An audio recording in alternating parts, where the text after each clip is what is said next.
हो गया?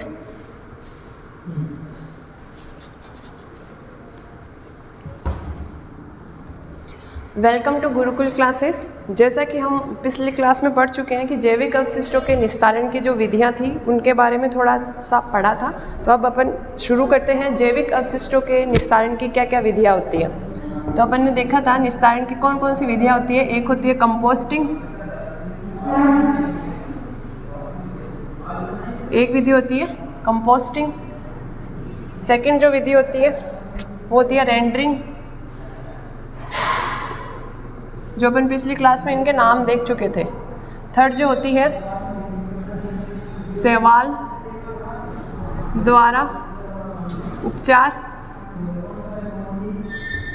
फोर्थ जो होती है वो होती है अवायवीय पाचन।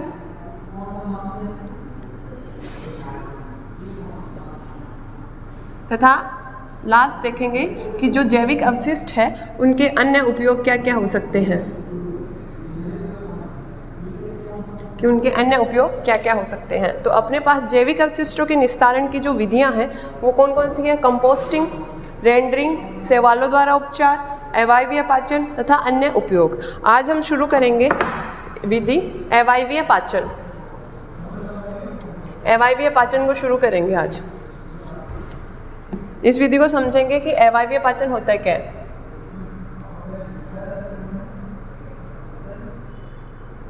अवायवीय पाचन जिसे बोलते हैं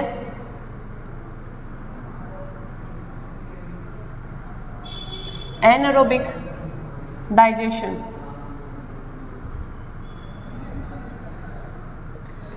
अवायवीय पाचन को साधारण भाषा में कह देते हैं बायोगैस का उत्पादन।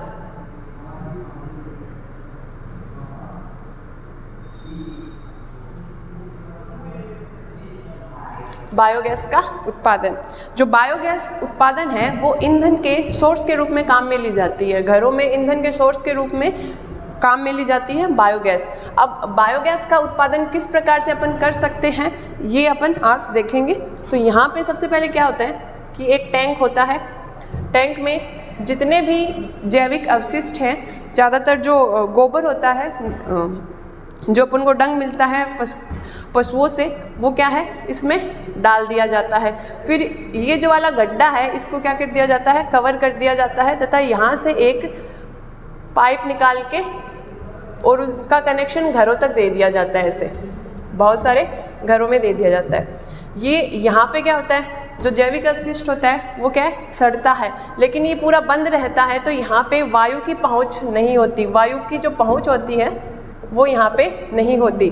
तो वायु की अनुपस्थिति में यहाँ पे क्या हो रहा है? पाचन हो रहा है। जो जैविक अवशिष्ट है उसका क्या हो रहा है? पाचन, वो गल रहा है अंदर।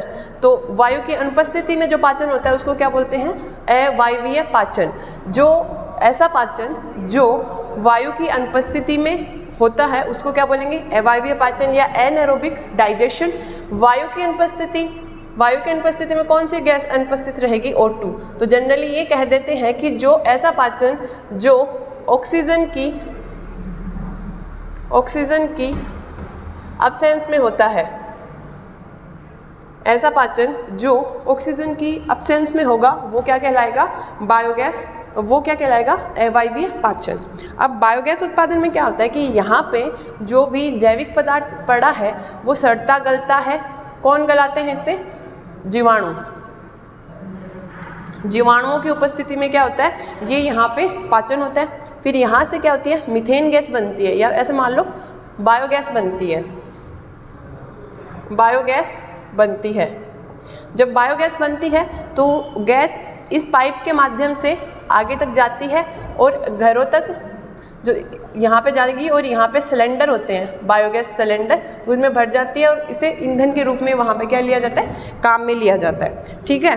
तो बायोगैस उत्पादन से जो ईंधन की जो कमी रहती है वो क्या होती है? पूरी हो जाती है। और ये एक घरेलू स्तर पे बनाया गया सोर्स है। और जो बायोगैस बनती है ना वो क्या कहलाती है? वो नवीकरणीय ऊर्जा का संसाधन है। तो ऐसी ऊर्जा का संसाधन है जो हम बार बार इसको बना सकते हैं। ठीक है। अब अपन बात करते हैं कि बायोगैस उत्पादन में जो यहाँ पे जो जीवाणु है, ये कौन से जीवाणु हैं जो काम में लिए जाएंगे? तो यहाँ पे जो जीवाणु काम में लिए जाते हैं बायोगैस टैंक में वो होते हैं मिथेनोजन बैक्टीरिया।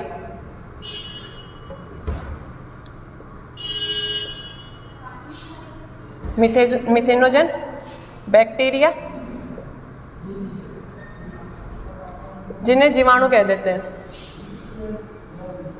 मिथेनोजन बैक्टीरिया या जीवाणु।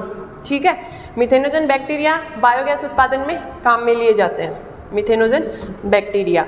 अब जब यहाँ पे ये पाचन चल रहा होता है तो इसके 4 स्टेप होते हैं।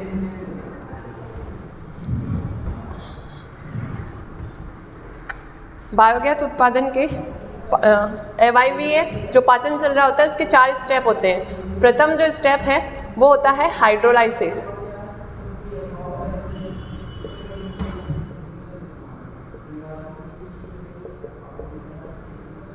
प्रथम जो स्टेप है वो होता है हाइड्रोलाइसिस। इसमें क्या होता है, पानी जल की मदद से, जल की उपस्थिति में, जल की उपस्थिति में जो जटिल पदार्थ होते हैं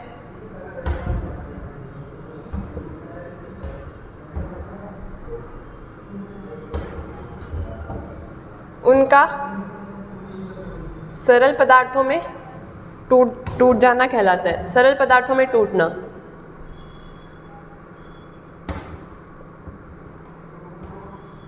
जल की उपस्थिति में जो जटिल पदार्थ है जो किस में उपस्थित हैं, अपने बायोगैस इस टैंक में उपस्थित है, जल की उपस्थिति में वो जटिल पदार्थ किस में टूट जाएंगे, सरल पदार्थों में। तो इस वाले प्रोसेस को क्या कहेंगे, हाइड्रोलाइसिस। हाइड्रो का मतलब है पानी, पानी की उपस्थिति में, लाइसिस का मतलब है टूटना। तो पानी की उपस्थिति में जो भी जटिल पदार्थ है वो किस में टूट जाएंगे, सरल पदार्थों में। तो ये वाला प्रोसेस क्या कहलाएगा, हाइड्रोलाइसिस। इसके बाद में सेकंड प्रोसेस होता है इसका,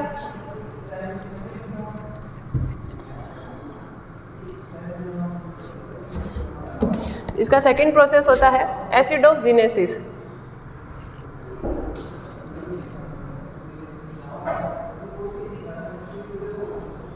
इसका जो सेकंड प्रोसेस होगा वो होगा एसिडोजेनेसिस। अब जैसे ये हाइड्रोलाइसिस है, यहाँ पे क्या होता है कि जो भी जटिल पदार्थ है वो छोटे छोटे टुकड़ों में टूट जाता है। फिर जो नेक्स्ट जो इसका प्रोसेस होगा, जैसे एसिडोजेनेसिस है, उसमें क्या होगा कि जो सरल पदार्थ बने हैं उनसे क्या बन जाएंगे, एसिड के बड़े बड़े अणु बन जाएंगे। उसके बाद में जो थर्ड प्रोसेस होगा उसमें क्या होगा, एसिटिक एसिड का फॉर्मेशन होगा। मतलब जो बड़े जो एसिड बने हैं उनमें वो छोटे छोटे एसिड के टुकड़ों में टूट जाएंगे और एसिड से फिर लास्ट में मीथेन गैस और CO2 गैस का उत्पादन होता है।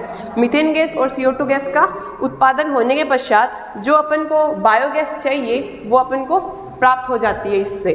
ठीक है, तो जो सेकंड अपन प्रोसेस देखेंगे, इसमें सेकंड जो प्रोसेस देखेंगे वो है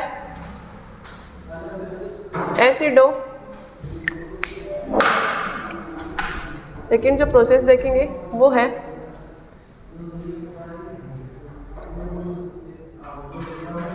एसिडोजेनेसिस, अम्लीकरण। इसमें जो सरल पदार्थ बने हैं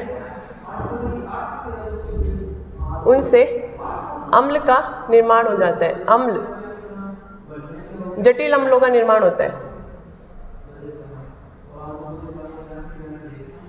उनसे जटिल अम्लों का निर्माण हो जाता है। ये वाली जो प्रोसेस है बायोगैस फॉर्मेशन में वो क्या कहलाती है, वो है सेकंड प्रोसेस। इसके बाद में थर्ड प्रोसेस होता है एसिटोजेनेसिस।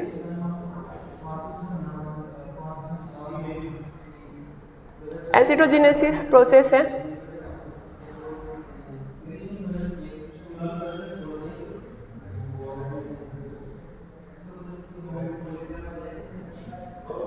एसिटोजेनेसिस प्रोसेस में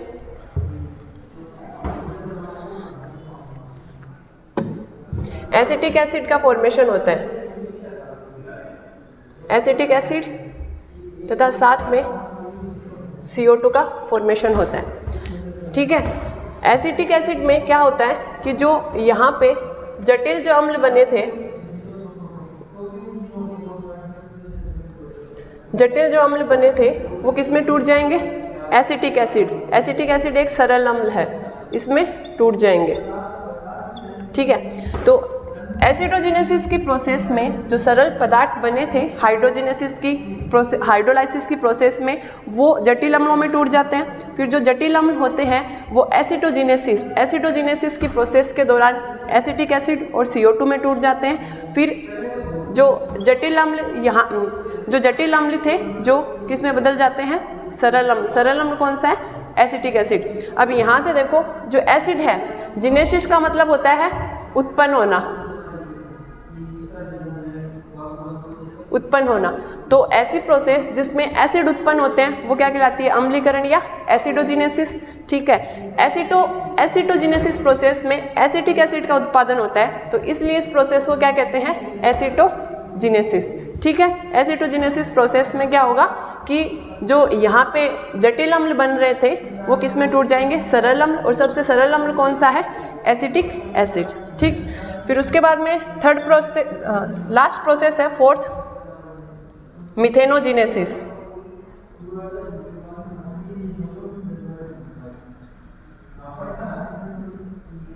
मिथेनोजेनेसिस या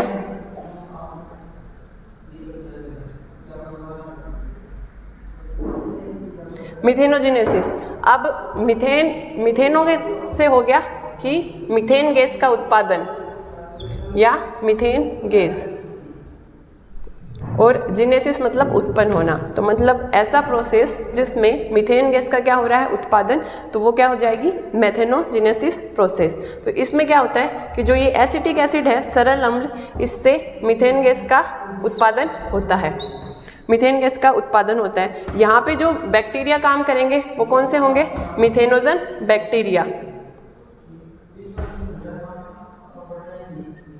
मिथेनोजन बैक्टीरिया काम करेंगे,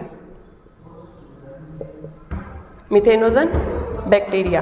तो एसिडिक बायोगैस उत्पादन के या अवायवीय पाचन या एनारोबिक डाइजेशन के 4 स्टेप हो गए। फर्स्ट स्टेप कौन सा था? इसमें सबसे पहले था हाइड्रोलाइसिस।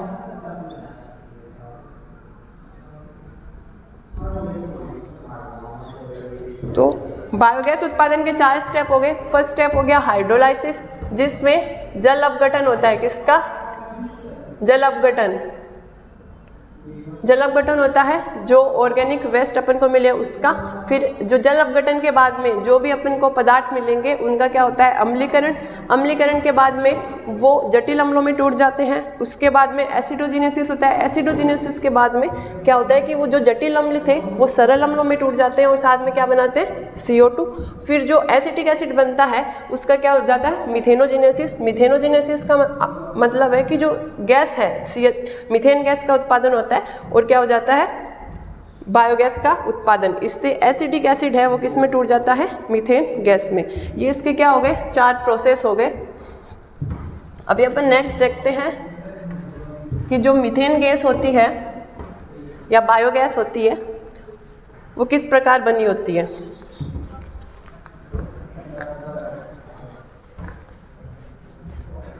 तो सबसे पहले जो ऑर्गेनिक वेस्ट है उससे किसका निर्माण होता है? बायोगैस का। बायोगैस में 2 गैस होती है, CH4 गैस और CO2 गैस। जनरली जो ये ऑर्गेनिक वेस्ट होता है इसमें क्या होता है? गोबर होता है। तो इसलिए जो ये बायोगैस बनती है इसको गोबर गैस के नाम से भी जानते हैं, गोबर गैस के नाम से जानते हैं। अब जिसमें CH4 जो होती है वो होती है 60% तक और जो CO2 गैस होती है वो होती है 40% तक। तो बायोगैस है वो 2 गैसों से मिलकर बनी होती है। एक तो बनी होती है CH4 से और दूसरी बनी होती है CO2 से। तो जो CH4 गैस है वो कितनी होती है? 60% तक और जो CO2 गैस है वो होती है 40% तक। ठीक है, अब इसके बाद में है कि बायोगैस का उत्पादन तो हो गया, इसके साथ में इसमें अब अदर प्रोडक्ट भी बनते हैं। अदर प्रोडक्ट साथ में बनते हैं। जो बचा हुआ जो प्रोडक्ट बनता है वो कहलाता है सलरी।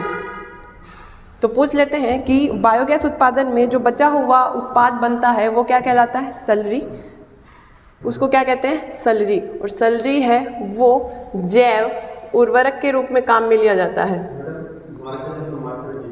जैव उर्वरक के रूप में काम में लिया जाता है, वो जैव उर्वरक के रूप में काम में लिया जाता है। जो अदर प्रोडक्ट है वो जैव उर्वरक के रूप में काम में लिया जाएगा। ठीक है, इस प्रकार जो बायोगैस उत्पादन का जो आज का टॉपिक था अपना एवाईवीएस वेसल वो कंप्लीट हुआ। अब अपन नेक्स्ट क्लास में इसमें जो अदर अपने मेथड्स हैं जैसे कंपोस्टिंग है या शैवाल की खेती से जो उपचार कर रहे हैं वो या रेंडरिंग जो प्रोसेस है उनको अपन डिटेल से पढ़ेंगे। ठीक है।